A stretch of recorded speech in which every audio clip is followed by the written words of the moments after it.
అందరికీ praise the lord. ప్రభు అయిన యేసుక్రీస్తు నామమున మీకు అందరికీ శుభాలు తెలియజేస్తున్నాను. అందరు బాగున్నారు కదా. ఈరోజు వాగ్దానము కొలస్సీలకు 2వ అధ్యాయము 7వ వచనము. విశ్వాసమందు కృతజ్ఞతాస్తుతులు చెల్లించుటయందు విస్తరించుడి. ఆమెన్. నిజంగానే కదా. ఇక్కడ పౌలు గారు లవోదికేయ సంఘం గురించి రాస్తున్నారు. ఏమని అంటే, మీరు లోకంలో ఉన్నప్పటికీ, శరీరానుసారంగా ఉన్నప్పటికీ దేవుని యందు వేరుపారై దేవునికి ఇష్టానుసారంగా అంటే దేవుని విశ్వాసంలో మీరు స్థిరంగా ఉన్నారు. కాబట్టి మీరు ఎల్లప్పుడూ దేవునికి కృతజ్ఞతాస్తుతులు చెల్లించుట మానవద్దు. ఇంకా కృతజ్ఞతాస్తుతులు చెల్లించడం విస్తరించాలి అని చెప్పి దేవుని యందు నడుచుకోవాలని చెప్పి దేవుడు పౌలు గారు లవోదికేయ సంఘం గురించి మాట్లాడుతున్నారన్నమాట.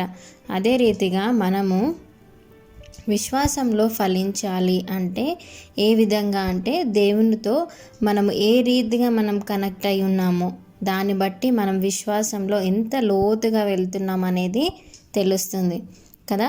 మనము మన ఫ్రెండ్స్ ఉంటారు కదా, మన ఫ్రెండ్స్తో ఎప్పుడైతే క్లోజ్ ఫ్రెండ్స్తో ఎక్కువ సంబంధం, ఎక్కువ కనెక్షన్ పెట్టుకుంటే వాళ్ళ గురించి సమస్తం మనకి తెలిసిపోతాయి కదా. అదే రీతిగా మనం ఎప్పుడైతే బైబిల్ ధ్యానాన్ని మనం ధ్యానిస్తూ ఉంటామో, అదే రీతిగా మనం దేవునితో కనెక్షన్గా ఉండి మనం ఎప్పుడు ప్రార్థనలు చేస్తూ నిత్యము ఆయన మీదనే ఆనుకొని నిత్యము ఆయన సహాయాన్ని మాత్రం కోరుకునే విశ్వాసంలో ఎప్పుడైతే జీవిస్తామో మనము ఫలించే వారిగా ఉంటాము.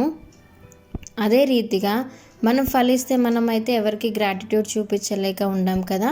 సో అదే రీతిగా మనము అభివృద్ధి పొందుతూ ఉంటే ఆటోమేటిక్గా కూడా మనము కృతజ్ఞత చెల్లించడంలో కూడా విస్తరిస్తాం. సో అదే రీతిగా ఇక్కడ పౌలు గారు ఏం చెప్తున్నారంటే, ఆయన యందుండి మనం నడుచుకోవాలంట. ఆ రోజు లవోదికేయ సంఘంకి ఏదైతే చెప్పినారో పౌలు గారు, ఈరోజు మనతో కూడా ఏం చెప్తున్నారంటే, విశ్వాసంలో స్థిరంగా ఉండి కృతజ్ఞతాస్తుతులు చెప్పడం విస్తరించాలంట.